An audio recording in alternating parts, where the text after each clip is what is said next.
आपने भी देखा होगा, कुछ लोग होते हैं एकदम शांत, फोकस्ड, लगता है जैसे जिंदगी उनके पूरे कंट्रोल में है। और वहीं दूसरी तरफ हम में से ज्यादातर लोग हैं जो बस किसी तरह हर दिन निकाल रहे होते हैं, है ना? तो आखिर क्या है इनका सीक्रेट? क्या ये लोग कोई सुपर पावर लेके पैदा हुए हैं, या फिर ये कुछ ऐसा है जिससे कोई भी सीख सकता है? चलिए आज इसी सवाल का जवाब ढूंढते हैं। हम उन आदतों को समझेंगे जो इन डिसिप्लिन लोगों को बाकियों से अलग बनाती हैं। तो सबसे पहले एक बहुत बड़े मिथक को तोड़ते हैं। ज्यादातर लोगों को लगता है कि सेल्फ कंट्रोल या तो होता है या नहीं होता, कोई पैदाइशी सुपर पावर। पर सच ये है कि ये कोई सुपर पावर नहीं है, ये बिल्कुल एक मसल की तरह है। जितनी ट्रेनिंग देंगे उतनी ही मजबूत होगी।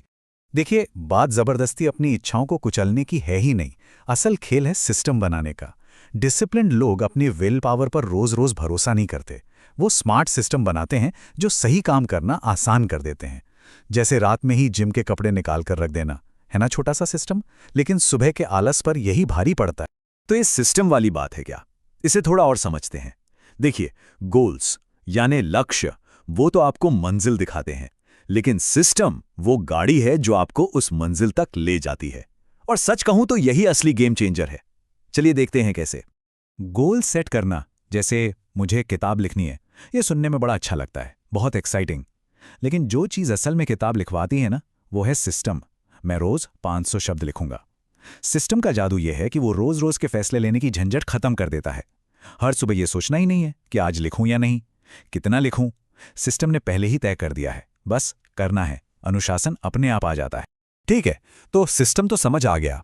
अब बात करते हैं उन मानसिक आदतों की जो अनुशासन की नींव है। ये वो माइंडसेट्स हैं जिन पर सब कुछ खड़ा होता है। पहली और सबसे जरूरी आदत, कंसिस्टेंसी बीट्स इंटेंसिटी।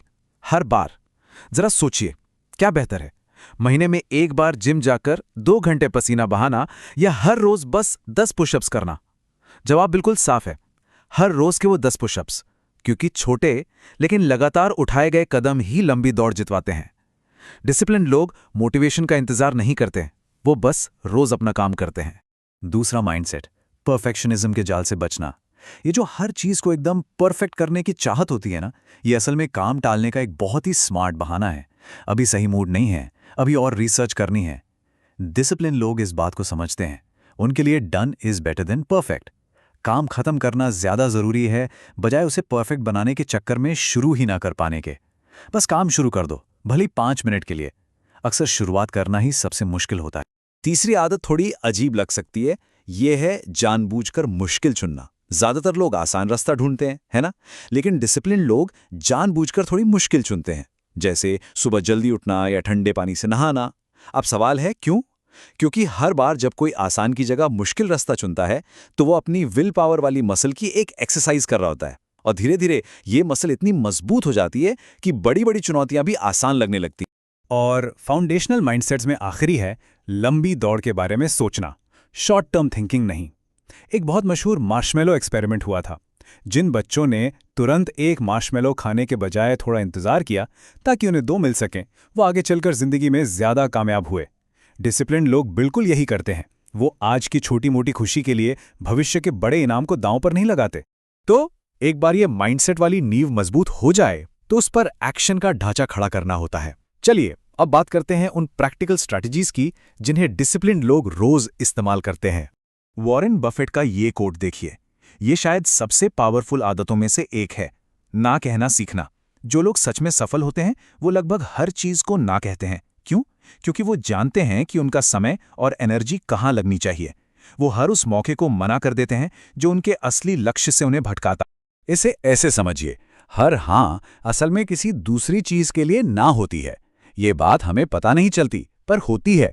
जब कोई नेटफ्लिक्स देखने को हाँ कहता है तो वो अनजाने में किताब पढ़ने या जल्दी सोने को ना कह रहा होता है।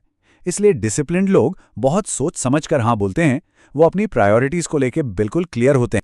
अगली स्ट्रैटेजी है सिलेक्टिव इग्नोरेंस, मतलब जानबूझकर कुछ चीजों को इग्नोर करना। आज के दौर में जहां हर तरफ से जानकारी की बाढ़ आई हुई है, ये जानना कि किस चीज पर ध्यान नहीं देना है एक असली सुपर पावर है। इसका मतलब ये नहीं कि दुनिया से कट जाओ, इसका मतलब है अपने दिमागी स्पेस को फालतू के शोर से बचाना, ताकि जो जरूरी है उस पर फोकस कर सको। और अब वो आदत जो बहुत लोगों को पसंद नहीं आएगी, मल्टीटास्किंग एक झूठ है, एक बड़ा धोखा। हमें लगता है कि हम एक साथ कई काम करके हीरो बन रहे हैं, पर सच तो ये है कि हमारा दिमाग एक बार में एक ही काम के लिए बना है। रिसर्च साफ कहती है कि मल्टीटास्किंग से काम की क्वालिटी गिरती है और गलतियां बढ़ती हैं। तो फिर डिसिप्लिन लोग क्या करते हैं? सिंगल टास्किंग, एक बार में एक काम। वो अपने ध्यान को, अपनी अटेंशन को सबसे कीमती चीज मानते हैं। वो इसे लेजर की तरह एक काम पे फोकस करते हैं, उसे खत्म करते हैं और फिर दूसरे काम पर जाते हैं। पोमोडोरो टेक्निक इसी का एक बेहतरीन तरीका है। 25 मिनट्स फुल फोकस, फिर 5 मिनट का ब्रेक। Simple and effective. तो इन सब बातों का मतलब ये नहीं है कि डिसिप्लिन्ड लोग रोबोट बन जाते हैं या उनकी जिंदगी बोरिंग होती है। बिल्कुल नहीं। इसका मतलब बस इतना है कि वो सोच समझकर फैसले लेते हैं। वो फैसले लेते हैं जो उन्हें उस इंसान के करीब ले जाएं जो वो बनना चाहते हैं। अनुशासन का पूरा सार शायद इसी एक लाइन में है, जो अभी चाहिए और जो सबसे ज्यादा चाहिए, इन दोनों के बीच चुनाव करना। ये सवाल हर किसी को खुद से पूछना चाहिए। क्या अभी की छोटी सी खुशी ज्यादा जरूरी है या भविष्य का बड़ा लक्ष्य? तो अब करना क्या है? देखिए, एक रात में सब कुछ बदलने की कोशिश मत कीजिए, वो काम नहीं करता।